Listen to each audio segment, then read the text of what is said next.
Man on Fire is an excellent movie.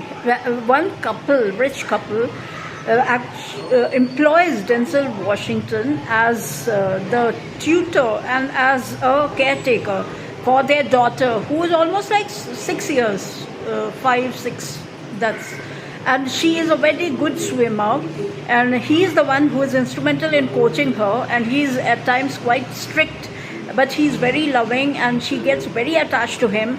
But unfortunate incident occurs when she's kidnapped by a few hooligans, and they asked a ransom from her parents. And the best part of the movie is that the father is involved in the case.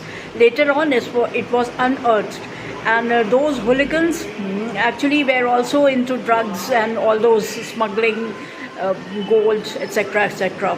So Denzel Washington was even shot very badly on the chest, and he survived somehow, and he took it as his own responsibility to get those hooligans down on their knees, and he was actually successful in it. He had to actually undergo a lot of struggle in this, but he was able to catch them alive and even punish them.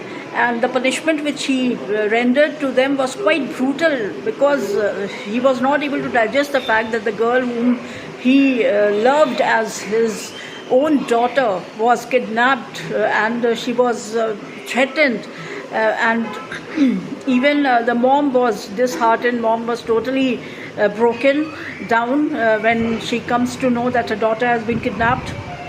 Somehow the daughter comes back, but in return he loses his life.